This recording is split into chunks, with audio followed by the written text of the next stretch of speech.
Primeiro eu vou começar concordando com o ponto que foi colocado na análise inicial, que, de fato, o nome de terceira via não tem muita chance. Eu não sou da terceira via, eu vou substituir o Flávio como o único candidato de direita nessa eleição. E assim eu sou, e assim me colocarei no segundo turno. A segunda coisa, eu não fico surpreso por estar à frente dos governadores, simplesmente porque eu sou um pré-candidato hoje superior a eles. Então não é natural, não apenas me comunico melhor, eu sou presidente do meu próprio partido, os demais pré-candidatos, eles infelizmente têm que se submeter a decisões erradas que vêm dos partidos deles. Então, eu acho que era um caminho natural. Na verdade, eu não estou surpreso com essa pesquisa e nem concordo com o resultado dela, porque, tranquilamente, eu tenho muito mais do que 3 pontos percentuais hoje na preferência do brasileiro. Mas ao que o senhor atribui? O senhor está tendo um desempenho melhor do que governadores que governaram estados importantes, que já teriam um recall do público? A qual tipo de estratégia, a forma com que o senhor está se apresentando, como que o senhor está se colocando, que está tendo essa familiaridade com as pessoas? É o que eu disse, eu sou um pré-candidato superior. Quando eu digo superior, eu apresento um conjunto de propostas melhores, eu realmente rodo o Brasil e vejo os problemas reais do Brasil. Eu, em vez de ficar, ora, xingando Lula ou puxando o saco do Bolsonaro, como infelizmente fazem os demais pré-candidatos, eu me posiciono sobre os erros dos demais e apresento soluções sobre tudo. Então, quando eu vou para o Nordeste, eu trago uma posição otimista sobre o futuro do Nordeste. Eu vou falar, por exemplo, sobre como industrializar a região, como transformar lá num polo de data center, como investir em energia. Quando eu vou para o Sul, eu vou falar do problema do Pacto Federativo, da ausência de investimento em estradas para o agricultor no Sul. Quando eu vou para o Rio de Janeiro, eu falo do problema das favelas, do crime organizado e trago sempre soluções. Ao invés de ficar nessa energia negativa e nessa briga meio inútil que a gente vê na política brasileira, eu trago propostas. Ao fazer isso, as pessoas começam a reconhecer. Primeiro os mais jovens e depois o montante geral da população. Então, eu acho esse um processo natural. Porque, na prática, ninguém está fazendo isso. Eu fico surpreso é que partidos que têm tanto dinheiro, fundo partidário, etc., não consigam fazer o básico. Eu só estou fazendo o básico, então não fico surpreso. Candidato, o senhor disse que só vai substituir Flávio Bolsonaro. E nas suas redes sociais, os seus vídeos fazem muitas críticas a ele, até mais do que ao presidente Luiz Inácio Lula da Silva.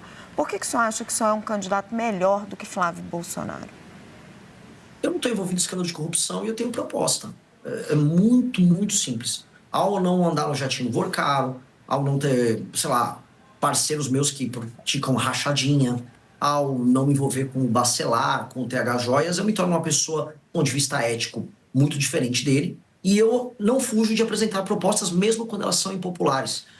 O Flávio fez uma declaração recentemente dizendo que, olha, eu não vou apresentar nenhuma proposta porque eu vou perder voto. Eu não, eu vou falar tudo que precisa ser feito, mesmo que isso me faça perder voto, senão eu seria um estelionatário. O estelionato eleitoral é justamente mentir para o eleitor, falou que vai fazer A e depois faz B. E sobre bater nele, no Lula, depende do dia. Tem dia que eu vou bater mais nele, tem dia que eu bato mais no Lula, depende do que cada um aprontou no dia.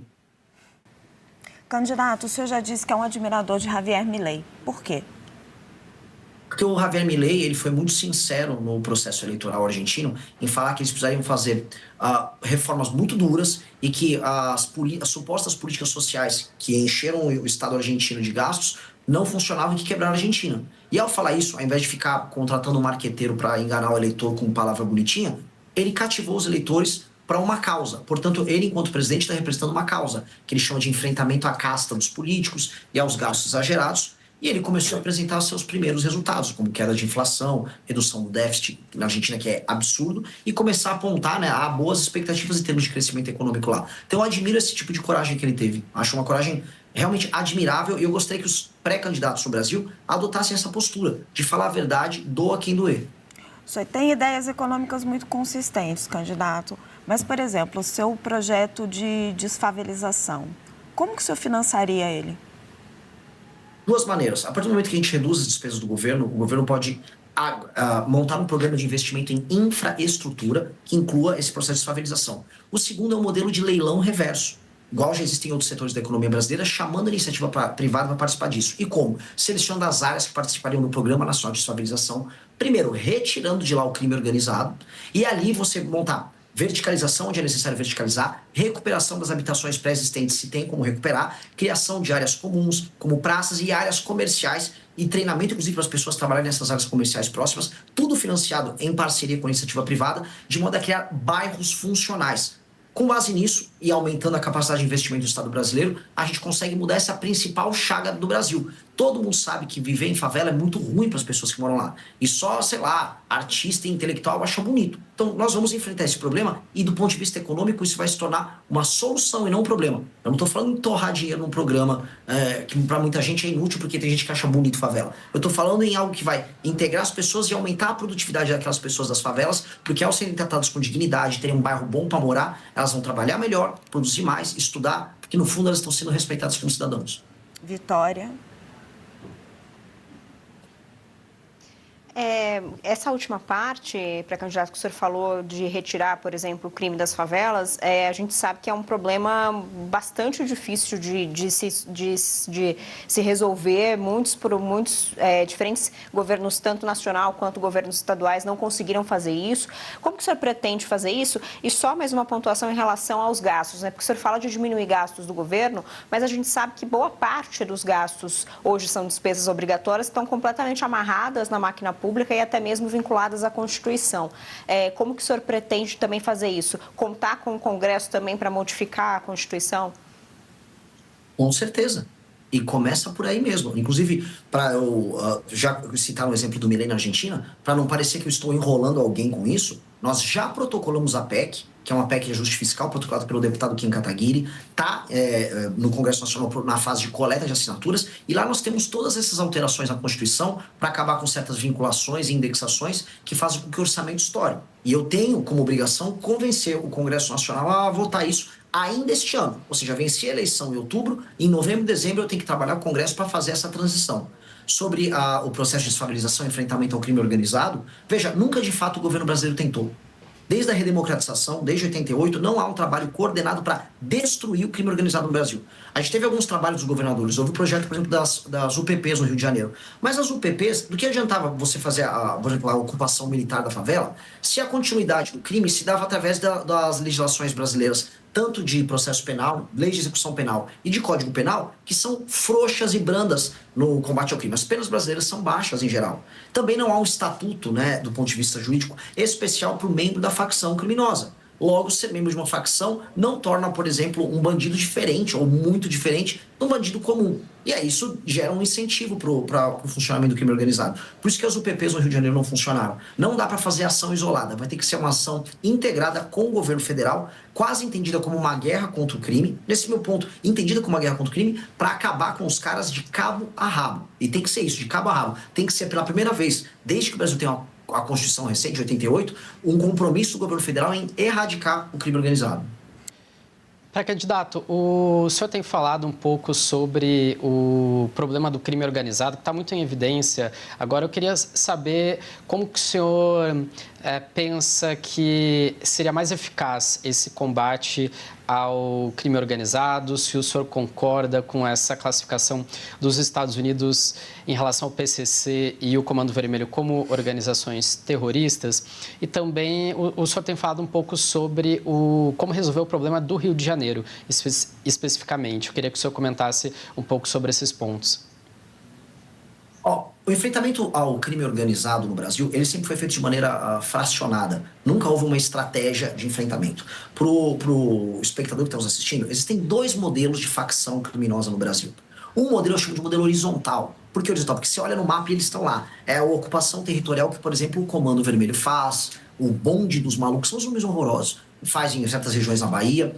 E você tem uma versão diferente que é a do PCC, que eu chamo de ocupação vertical. E por que vertical? Não é porque eles estão num prédio, é porque eles estão ocupando as instituições. Eles ocupam parte do Ministério Público, eles têm infiltração inclusive na imprensa, em empresas, distribuidoras, e aí eles infiltram as pessoas deles ali e aí eles conseguem fazer grandes negócios. Por exemplo, para enfrentar o Comando Vermelho, a gente tem que retirar eles das áreas que eles ocupam. No Ceará, eles tomam cidades inteiras, no Rio de Janeiro, cidades e determinados bairros, especialmente as favelas. Aqui em São Paulo, o PCC, por exemplo, pega a Baixada Santista. Já o PCC, o modelo dele, por exemplo, é baseado muito na exportação da droga para países europeus. E esse dinheiro que eles obtêm com a exportação da droga, eles lavam em outras atividades. Então, eles lavam de combustível até shows de funk, como aconteceu agora como esse Riam. Nós temos que brecar a entrada da droga pela fronteira. A gente sabe que entra boa parte pela fronteira do Mato Grosso do Sul, uma parte vem, por exemplo, pela Amazônia. A rota caipira que leva essa droga até o Porto de Santos tem que ser brecada e o Porto de Santos tem que ser retomado, que lá boa parte do PCC acontece, boa parte do faturamento do PCC acontece. Então, onde eu queria chegar? São estratégias diferentes em que o governo federal, junto com a Polícia Federal, junto com as polícias estaduais, vai adotar estratégias diferentes para modelos de crime organizado diferente. Sobre os Estados Unidos, para ser claro, a classificação ajuda a gente a ver como é grave o tema. Mas não será os Estados Unidos a resolver isso. Eu vi, à época, a turma do Bolsonaro comemorando, é isso aí, vencemos. Vencemos nada. O Trump não vai fazer nada aqui no Brasil. Quem terá que fazer será o presidente da República do Brasil. E os governadores que terão que se aliar nesse projeto. Então, eu acho um pouco indiferente, ainda que eu concorde em qualificar como entidades anômalas, como terroristas, as facções brasileiras. Candidato, eu queria falar de governabilidade. O presidente Lula está no seu 3º mandato, então as pessoas podem gostar ou não gostar dele, ele tem uma experiência enorme e está tendo uma dificuldade imensa para governar, porque tem um presidente do Senado com o qual ele está em conflito. Como é que o senhor, com um partido pequeno, iria governar o Brasil?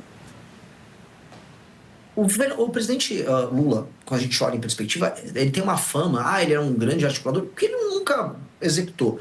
Ele sempre tentou comprar o Congresso. O Lula tentou comprar o Congresso no mensalão, depois com o Petrolão. E a diferença que ele está tendo agora, nesse mandato em que ele tem mais dificuldade, é simplesmente porque agora as emendas ficam à disposição dos parlamentares por conta do orçamento secreto. E aí ele não tem esses instrumentos. Ou seja, ele nunca foi um líder político bom o suficiente para cativar, através do seu projeto, os partidos a se juntarem ao seu governo. Hoje, naturalmente, é uma dificuldade muito grande por conta do orçamento secreto. E eu acho que ele tem que acabar. E nesse ponto, eu converso e dialogo com o STF, inclusive com o Flávio Dino, que é do campo político oposto ao meu, mas que hoje é ministro supremo, porque o Flávio Dino está lá, nesse instante, tentando mexer nos golpes e crimes tocados por parlamentares no orçamento secreto. Então, acho que o STF tem que disciplinar, junto com o governo federal, essa questão, para parar de existir essa chancela ao centrão de usar o orçamento brasileiro como ele quiser, e aí ficar apenas botando uma faca no pescoço do presidente, não importa se de direita, de esquerda, de centro.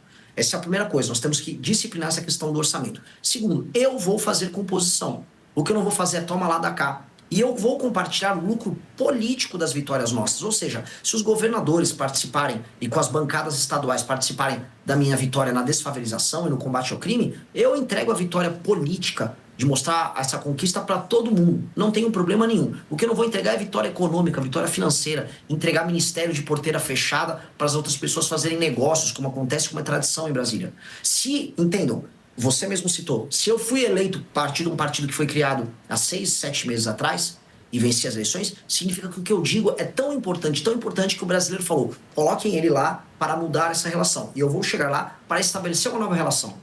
E eles vão ter que se ajustar a essa nova relação. Até porque o Brasil está quebrando. Até porque o modelo de roubalheira com emendas, que boa parte desse Congresso faz, e a gente sabe que essa é a base daquilo que a gente chama de política lá em Brasília, ele já ficou impossível, inviável. O Brasil está indo para uma crise fiscal que em 2007, 2028, ele quebra.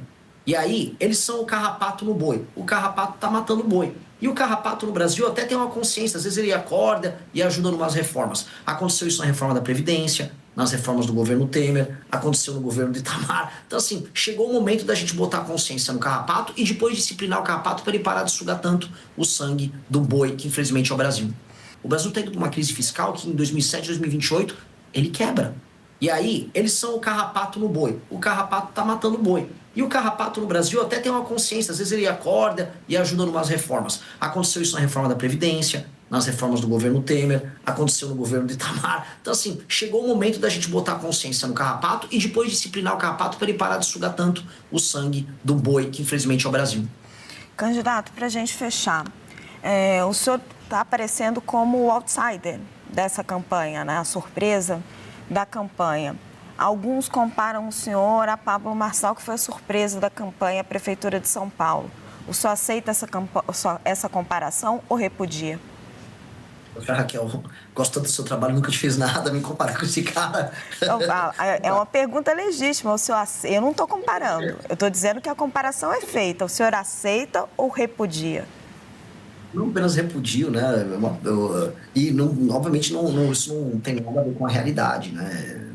O Pablo Marçal, ele era um aventureiro numa eleição, falando absurdos, sem proposta concreta nenhuma. Eu estou há 12 anos na política, sem nenhuma mácula ao meu respeito, liderei manifestações grandes, fundei e sou hoje o presidente de um partido político, e por mais que eu esteja de fora, e realmente de fora do jogo político, eu criei um partido para que a gente entre nesse jogo, reforme ele por dentro, e que dure nos próximos 10, 20, 30 anos como uma força que vai mudar o destino do Brasil. Meu foco aqui não é vender um curso online, como o Pablo Marçal fez, após participar de uma eleição, porque ele apareceu na TV. Meu foco é que daqui 30 anos o Brasil seja uma das 5 maiores nações do mundo, e minha ambição pessoal não é ficar rico como ele, é que as pessoas um dia vejam meu nome nos livros de história e falam, esse cara é especial, esse cara mudou o país. Se eu conseguir isso, eu estou super feliz. Bem melhor do que vender curso como ele faz.